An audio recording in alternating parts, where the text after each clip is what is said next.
មានគេនិយាយថាមនុស្សដែលស្លាប់ទាំងចិត្តកំពុងចង់កំហឹងមិនងាយទៅណាទេជាពិសេសមនុស្សដែលស្លាប់ដោយការផិតក្បត់វិញ្ញាណរបស់ពួកគេមិនត្រឹមតែត្រឡប់មកឡងទេតែត្រឡប់មកទាមទារអ្វីដែលគេគិតថាជារបស់ខ្លួនហើយអ្វីដែលគួរឲ្យខ្លាចជាងការមានខ្មោចតាមនោះគឺការដឹងថាខ្មោចនោះជាវិញ្ញាណសង្សារចាស់របស់ប្តីអ្នកដែលមិនព្រមឲ្យអ្នករស់នៅជាមួយគេជំនួសនាងខ្ញុំឈ្មោះដាលីនខ្ញុំរៀបការជាមួយប្តីឈ្មោះវិចិត្របាន1ឆ្នាំកន្លះក្រៅពីគេជាមនុស្សស្ងប់មិនសូវចេះបង្ហាញអារម្មណ៍ជីវិតប្តីប្រពន្ធរបស់យើងក៏មិនសូវមានអ្វីខុសប្រក្រតីទេយើងទើបតែរើចូលមកនៅផ្ទះថ្មីមួយផ្ទះមិនធំទេតែស្ងប់ស្ងាត់ហើយល្អគ្រប់យ៉ាងសម្រាប់ចាប់ផ្ដើមជីវិតគ្រួសារដំបូងខ្ញុំគិតថាវាជាកន្លែងដែលអាចធ្វើឲ្យយើងរស់នៅដោយសុភមង្គលបានយូរប៉ុន្តែខ្ញុំមិនបានដឹងទេថាមានអ្នកផ្សេងម្នាក់មករស់នៅទីនោះជាមួយយើងរួចហើយអ្នកនោះមិនមែនជាមនុស្សទេនៅថ្ងៃទី3បន្ទាប់ពីរើចូលផ្ទះថ្មីខ្ញុំកំពុងរៀបចំទូខោអាវពេលខ្ញុំទាញថតចាស់មួយចេញស្រាប់តែមានរូបថតមួយជ្រុះមកលើដីក្នុងរូបថតនោះមានវិចិត្រឈរក្បែរស្ត្រីម្នាក់នាងស្អាតសក់វែងមុខស្រទន់ហើយញឹមពីក្រោយរូបមានសរសេរថាសន្យាថានឹងមានតែយើងពីរនាក់រហូតដល់ថ្ងៃស្លាប់ខ្ញុំចាប់រូបនោះមើលពេលវិចិត្រចូលមកឃើញគេក៏ដករូបពីដៃខ្ញុំភ្លាមកុំប៉ះរបស់ចាស់អីគេនិយាយនាងជាអ្នកណាខ្ញុំសួរគេស្ងៀមបន្តិចមុននឹងឆ្លើយថាសង្សារចាស់នាងស្លាប់យូរហើយគេមិននិយាយអ្វីទៀតទេតែតាមទឹកមុខគេខ្ញុំដឹងថារឿងនោះមិនធម្មតាទេចាប់ពីថ្ងៃនោះមកក្នុងផ្ទះចាប់ផ្ដើមមានអ្វីចម្លែករាល់យប់ជិតម៉ោង12ខ្ញុំតែងធំក្លិនទឹកអប់ស្រីមួយប្រភេទវាជាក្លិនផ្អែមស្រាលធ្វើឲ្យខ្ញុំមិនស្រួលក្នុងចិត្តដំបូងខ្ញុំគិតថាប្រហែលជាក្លិនជាប់ពីអាវចាស់ឬគ្រឿងសង្ហារឹមមុន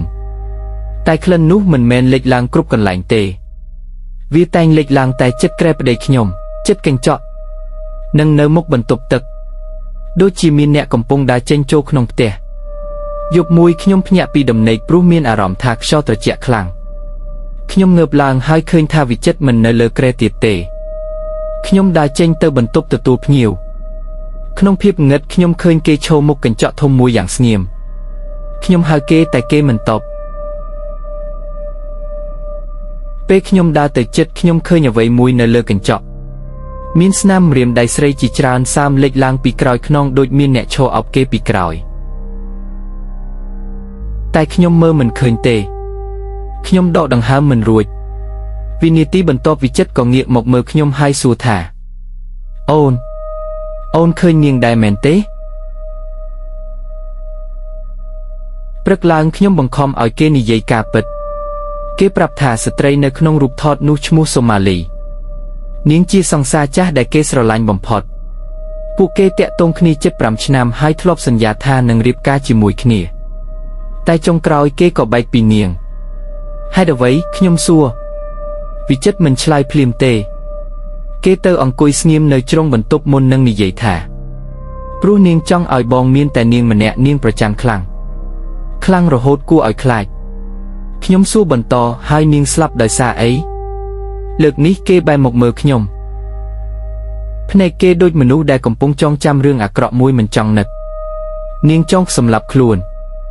នៅថ្ងៃដែលបងប្រាប់ថាបងនឹងរៀបការជាមួយអ្នកផ្សេង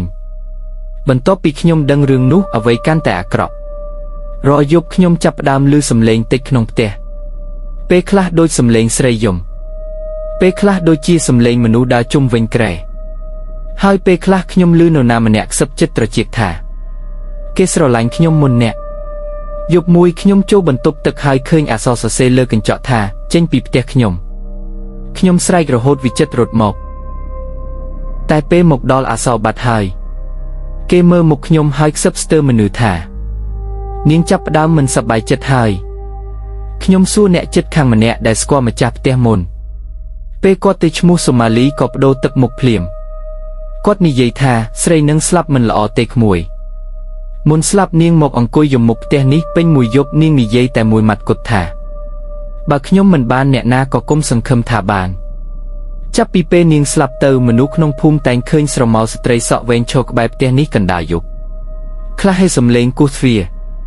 អ្នកខ្លះធំក្លិនទឹកអប់ហើយអ្នកខ្លះថែមទាំងឃើញនាងឈរក្បែរវិចិត្រពេលគេត្រឡប់មកភូមិគាត់មើលមុខខ្ញុំចំហើយនិយាយថានាងមិនមែនត្រឡប់មកដោយសារស្រឡាញ់ទេក្មួយនាងត្រឡប់មកដោយសារចង់អាឃាតពីមួយថ្ងៃទៅមួយថ្ងៃវិចិត្រកាន់តែប្រែប្រួលគេមិនសូវចូលគេងមុខស្លេកហើយភ្នែកខ្មៅដូចមនុស្សអត់ដេកយូរពេលខ្លះគេអង្គុយម្នាក់ឯងហើយញឹមដូចកំពុងស្ដាប់អ្នកណាម្នាក់និយាយ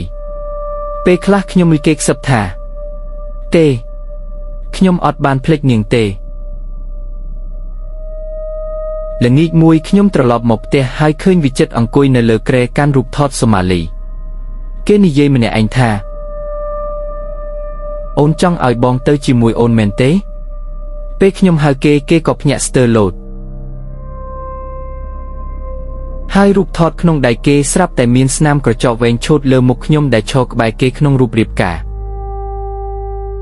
យប់នោះខ្ញុំសុបិនឃើញស្ត្រីម្នាក់ឈរនៅចុងគ្រែនាងពាក់អាវពណ៌សក់វែងបាំងមុខហើយក្បាលនាងមានស្នាមដូចមនុស្សចង់នាងនិយាយមកខ្ញុំថាចេញពីជីវិតគេទៅមុនខ្ញុំធ្វើឲ្យអ្នកចេញដោយខ្លួនឯងខ្ញុំភ្ញាក់ឡើងទាំងស្រែកហើយអ្វីដែលធ្វើឲ្យខ្ញុំរន្ធត់ជាងសុបិននោះគឺនៅលើករបស់ខ្ញុំមានស្នាមខ្មៅជុំវិញដូចជាមានអ្នកណាម្នាក់យកខ្សែរុំមួយផ្លែតនោះមិនមែនជាសុបិនទេថ្ងៃបន្ទាប់ខ្ញុំទ្រាំមិនបានក៏ទៅរកមិត្តជិតស្និទ្ធរបស់សូម៉ាលីម្នាក់ខ្ញុំចង់ដឹងថាតើនាងស្លាប់ដោយសារអ្វីឲ្យពិតតែការពិតដែលខ្ញុំបានឮធ្វើឲ្យខ្ញុំតក់ស្លុតមិត្តសូម៉ាលីប្រាប់ថាមុនថ្ងៃសូម៉ាលីស្លាប់នាងមិនបានបាត់បង់ស្មារតីឬឆ្កួតដោយសារប្រច័ណ្ឌទេតាមពិតនាងបានដឹងថាវិចិត្រកំពុងលួចតាក់ទងជាមួយខ្ញុំទាំងដែលពេលនោះគេនៅជាសង្សារនាងនៅឡើយថ្ងៃនោះនាងបានទៅជួបវិចិត្រដើម្បីសួររឿងនេះពួកគេឆ្លោះគ្នាខ្លាំងណាស់សូម៉ាលីគំរាមថានឹងប្រាប់គ្រួសារទាំងសងខាងពីការក្បត់របស់គេហើយមុននាងស្លាប់នាងបានផ្ញើ voice message មួយទៅមិត្តនាងថាបើខ្ញុំមានរឿងអីកុំជឿថាខ្ញុំសម្លាប់ខ្លួនខ្ញុំព្រឺសម្បូរមានន័យថាវិចិត្របានកុហកខ្ញុំទាំងអស់យប់នោះខ្ញុំយករឿងនេះទៅសួរវិចិត្រត្រង់ដំបូងគេបដិសេធតែពេលខ្ញុំនិយាយពី voice message ចុងក្រោយរបស់សូម៉ាលីមុខគេក៏ប្រែទៅជាស្លេកស្លាំងហើយក៏សារភាពថាសូម៉ាលីមិនបានចង់សម្លាប់ខ្លួនទេយប់នោះពេលពួកគេឆ្លោះគ្នាក្នុងផ្ទះជួលចាស់នាងចង់ដើរចេញប៉ុន្តែវិចិត្រខឹងខ្លាំងព្រោះខ្លាចនាងបំផ្លាញអនាគតរបស់គេពួកគេប្រទាញគ្នាសូម៉ាលីដួលខ្សែវាំងរុំជាប់ក្របស់នាងហើយវិចិត្រមិនបានជួយនាងទេគេឈរមើលនាងថប់ដង្ហើមរហូតស្លាប់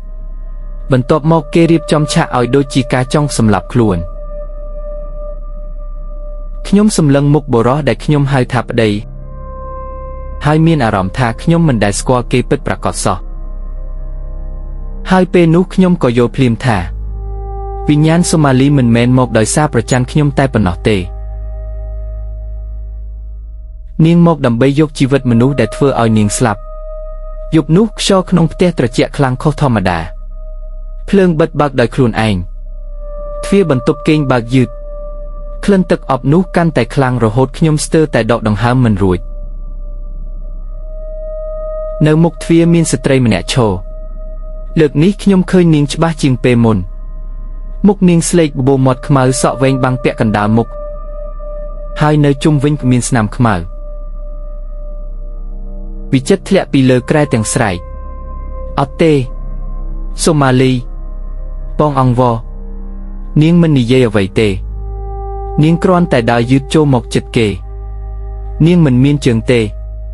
បន្ទាប់មកនាងលើកដៃស្ដាងស្លេករបស់នាងឡើងហើយយកវាទៅច្របាច់ក៏វិចិត្រយ៉ាងខ្លាំងវិចិត្រខំរើបំរាស់ស្រែកហើយរមួលខ្លួនលើឥដ្ឋតែគ្មាននរណាជួយគេបានទេខ្ញុំឈរញ័រទាំងខ្លួនមិនអាចសំបីតែស្រែកមុននឹងគេផុតដង្ហើមខ្ញុំឮសូម៉ាលីខ្សឹបតែមួយម៉ាត់គត់ថាអេឡូស្មើគ្នាហើយព្រឹកឡើងមនុស្សគ្រប់គ្នាគិតថាវិចិត្រស្លាប់ដោយគាំងបេះដូងគ្មាននរណាជឿរឿងដែលខ្ញុំបានឃើញទេ ខ្ញុំក៏មិនព្យាយាមឲ្យនរណាជឿដែរព្រោះខ្ញុំដឹងថាអ្វីដែលកើតឡើងយប់នោះមិនមែនជារឿងដែលមនុស្សធម្មតាអាចយល់បាន